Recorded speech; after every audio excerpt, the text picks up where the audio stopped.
നിങ്ങളുടെ favourite shows ഇനി ഒരിക്കലും മിസ്സാവില്ല. ഇപ്പോൾ C5 കാണും നിങ്ങളുടെ ഫേവറേറ്റ് ഷോസ് തികച്ചും സൗജന്യമായി. കാണിക്കുന്നതിന്റെ കാരണം അവളോട് ചോദിച്ചു നോക്ക്. എന്താ മോളെ? എന്താ പറ. പൂജാമുറിന്ന് സിന്ദൂരം എടുത്ത് നെറ്റിയിലിട്ടിരിക്കുന്നു ഈ തൊന്തെന്തുള്ള ഇല്ലാത്തവള്. ഭാഗ്യം കൊണ്ട് ദേവൻ അത് കണ്ടില്ല. കണ്ടിരുന്നെങ്കിലോ, എന്തെങ്കിലും ചോദിച്ചിരുന്നെങ്കിലോ എല്ലാം പറഞ്ഞു കേൾപ്പിക്കില്ലേ ഇവള്? അതോടെ പ്രിയങ്കയുടെ ജീവിതം ഇല്ലാതാകുമായിരുന്നില്ലേ?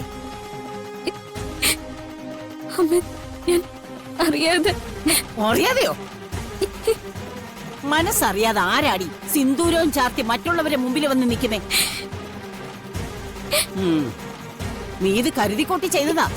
നിന്റെ ഉള്ളില് പകയാ. നിന്നെ വളർത്തിയ ഈ കുടുംബത്തോടും ഇവിടുന്ന് കണിമംഗലത്തേക്ക് പോയ പ്രിയങ്ക മോളോടും. വേണ്ടമ്മേ, ഞാൻ പറഞ്ഞു മനസ്സിലാക്കിക്കോളാം. കാലം കുറച്ചായല്ലോ ഭർത്താവും ഭാര്യയും കൂടി എല്ലാം പറഞ്ഞു കൊടുക്കാൻ തുടങ്ങിയിട്ട്. എന്നിട്ട് ഇവിടെ എന്തെങ്കിലും പഠിച്ചോ? എങ്ങനെ പഠിക്കും?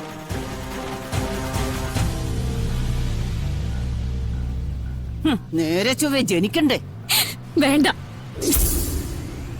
ഇനി എന്റെ ജന്മത്തെ കുറ്റം പറയണ്ട. അമ്മേ,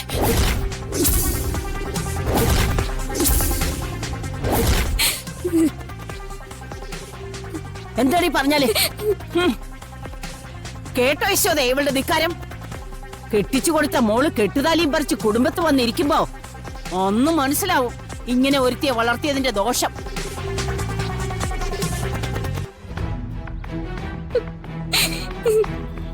അല്പമെങ്കിലും മനസാക്ഷി ഉണ്ടെങ്കിൽ ഈ നിമിഷം അടിച്ചു പുറത്താക്കണം ഇവളെ.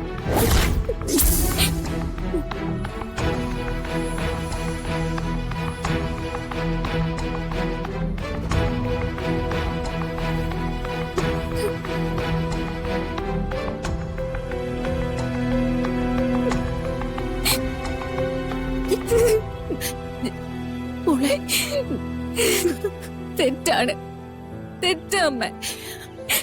പക്ഷെ എന്റെ ഒരു ഓർമ്മയിൽ ഞാനങ്ങ് ചെയ്തു പോയതാ.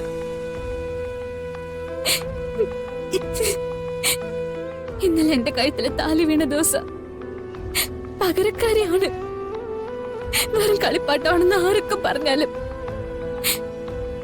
എന്റെ ഉള്ളിൽ അത് പതിഞ്ഞു കിടക്കില്ലേ? ഞാനത് ചെയ്തു പോയി.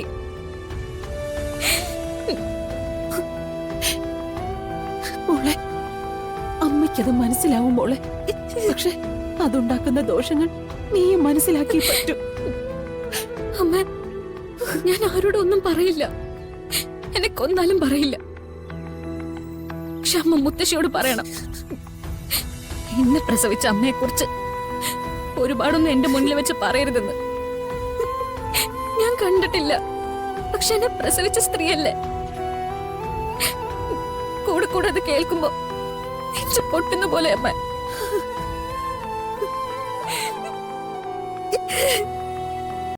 ഡൗൺലോഡ് ചെയ്യൂ C5 ആപ്പ്. കാണൂ എല്ലാ എപ്പിസോഡുകളും സൗജന്യമായി.